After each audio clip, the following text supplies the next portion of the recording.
썰챗. 장난치던 아이. 내가 엘베를 탈 때마다 장난을 치는 놈이 있다.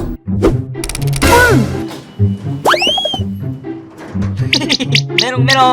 이 녀석은 우리 집 아래층 사는 잼민이다. 야, 너 죽을래? 모든 층 버튼을 누르고 튀는 건 기본이고 비상벨을 누르고 내려버릴 때도 있다. 아니, 제가 한 게 아니라 어쩌다 엘베를 같이 탔을 땐 미친듯이 점프하며 흔들어대기도 한다. 정말 짜증나지만 계단으로 올라가기엔 집이 10층이라 너무 귀찮다. 그러다 명절 연휴에 할머니 댁에 가게 돼서 한동안 그 녀석을 안 봐도 되게 되었다. 연휴가 끝나고 며칠 만에 집에 왔는데 그 녀석이 보이지 않았다. 그런데 엘베를 타니 역시 그 녀석이 나타났다. 저놈 또 장난치려고 각 잡네. 무시해야지. 나는 일부러 못 본 척 뒤돌아서 엘베에 붙여진 공고문을 읽었다. 사고주의. 얼마 전 엘리베이터 문에 기대던 아이가 추락하는 사고가 있었습니다. 이해하면 무서운 이야기 해석 공개. 엘리베이터 창문을 보면 각 층마다 그 아이가 보이는데 이것은 사람이 아닌 것을 알 수 있다.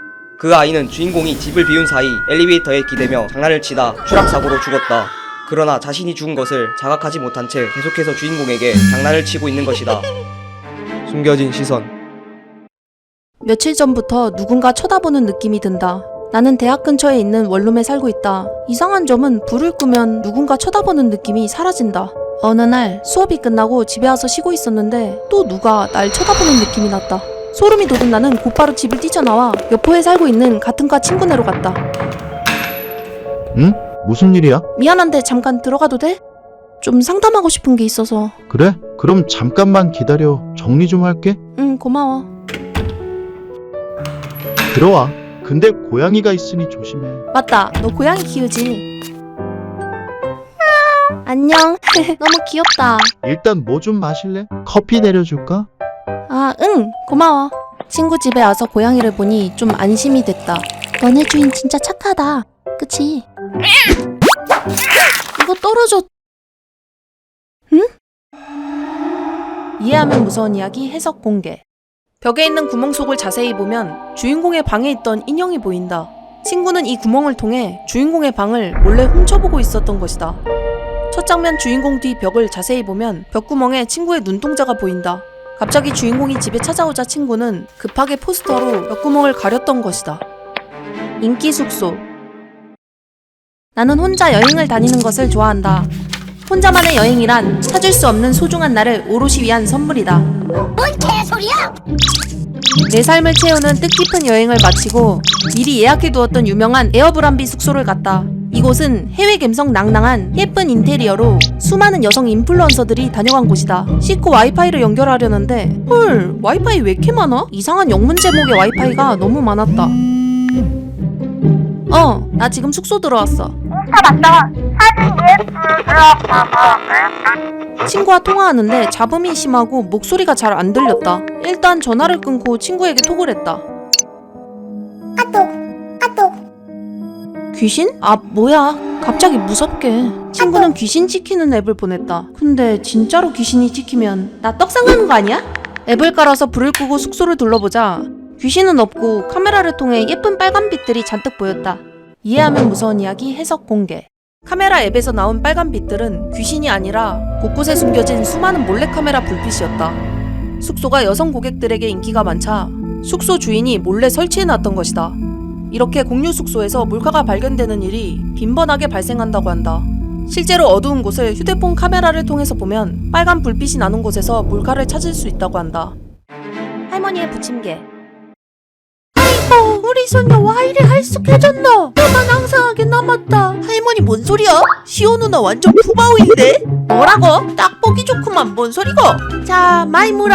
설날은 따끈한 떡국, 갈비찜, 만두, 전 그리고 짭짤한 세뱃돈까지 완벽하다. 무개념 잼민인 친척 동생만 빼고 말이다.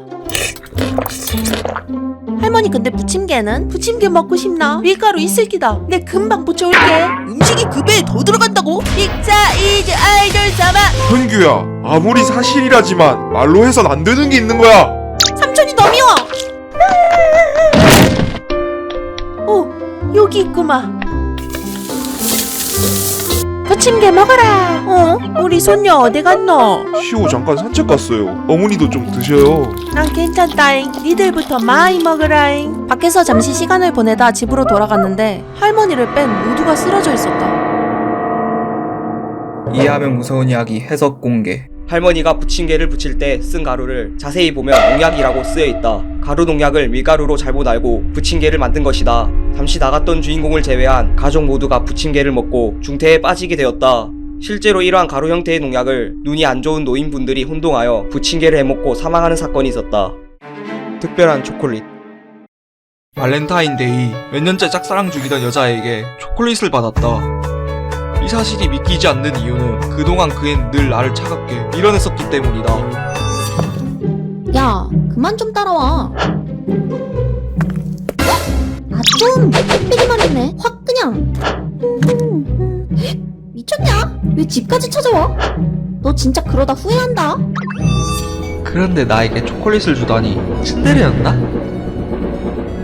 집에 오자마자 초콜릿 상자를 열었다.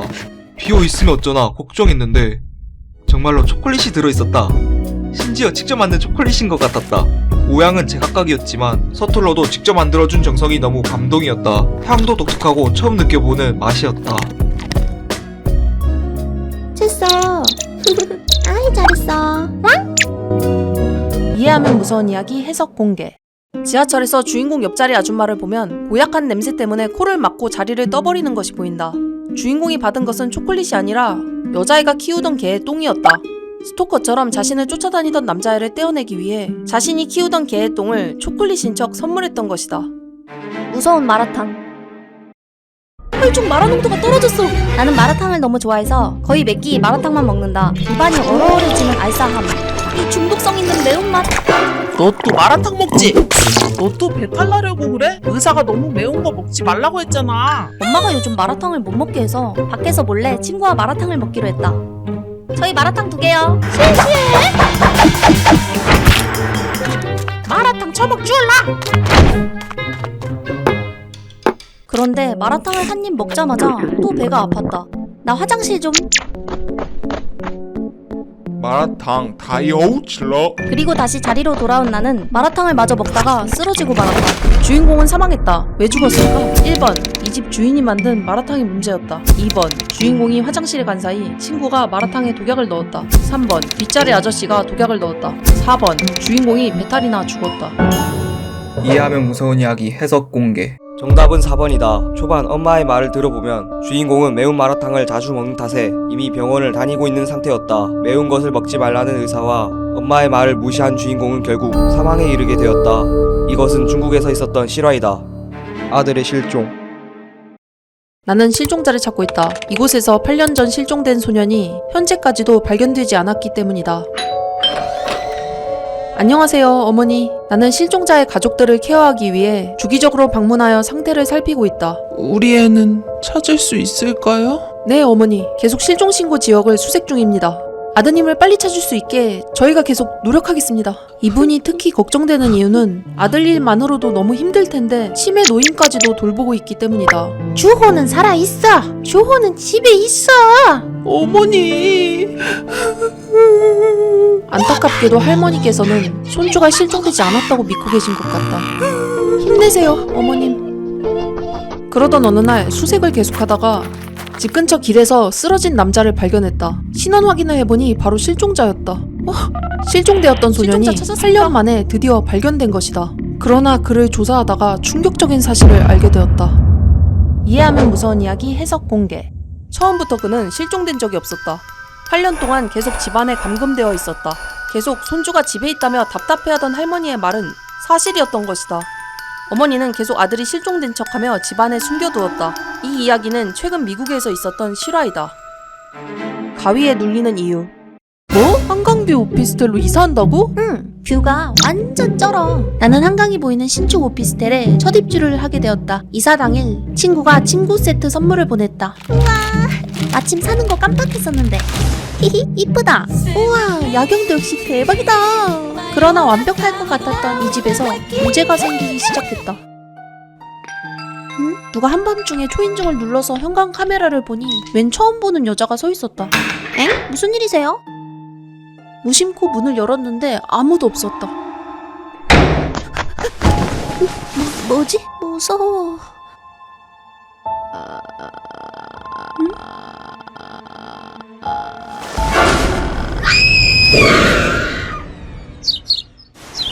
아, 완전 악몽 꿨네. 이 집에 혹시 귀신 있나? 어? 응? 이게 뭐지? 이해하면 무서운 이야기 해석 공개. 주인공이 들어온 집은 아무 문제가 없었다. 가위에 눌리는 이유는 친구가 선물해준 베개 때문이었다. 친구는 한강뷰로 이사간 주인공이 질투가 나서 귀신을 부르는 저주 부적을 베개 속에 몰래 숨겨 선물했던 것이다. 조용한 택시. 한 여대생이 대학교 기숙사로 복귀하기 위해 택시를 탔다. 구독대학교로 가주세요. 그런데 택시기사는 대답이 없었다. 아저씨? 아, 여기에 입력해요?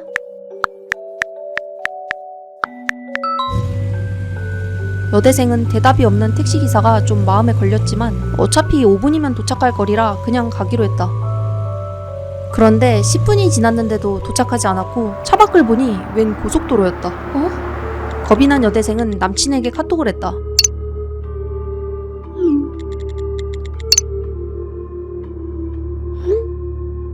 이거 납치인가? 네, 내려주세요. 내려주세요, 아저씨. 그러나 택시기사는 계속 말없이 운전했다. 겁에 질린 여대생은 택시 문을 열고 달리는 차에서 뛰어내렸다. 이해하면 무서운 이야기 해석 공개. 택시기사는 청각장애를 가지고 있어 주인공의 말을 듣지 못했다. 그리고 주인공이 목적지를 입력할 때 구독대학교가 아닌 구돌대학교로 잘못 입력한 것이 보인다. 이것은 10km나 떨어져 있는 다른 대학교였던 것이다. 택시기사는 그녀가 입력한 목적지로 가고 있을 뿐이었다. 다시 말해 모든 것은 주인공의 오해였다. 인생 세컷 사진. 새학기가 시작하고 친해진 친구와 함께 인생 세컷을 찍으러 왔다. 반배정이 망해서 아는 친구가 교실에 한 명도 없어서 소심한 나는 쭈구리가 돼 있었는데 체리라는 친구가 먼저 말을 걸어줬다. 우리는 하교 길에 떡볶이도 먹고 탕후루도 먹으며 더욱더 친해졌다. 우리 인생 세컷 찍고 갈래? 우리 학교 교복이다. 응? 이거 체리 너 아냐?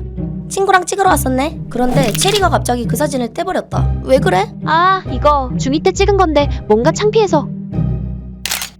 우리는 같이 인생 세컷을 찍고 한 장씩 나눠 가졌다. 그런데 집에 와서 다시 사진을 꺼내서 보는데 뭔가 이상한 것이 찍혀 있었다.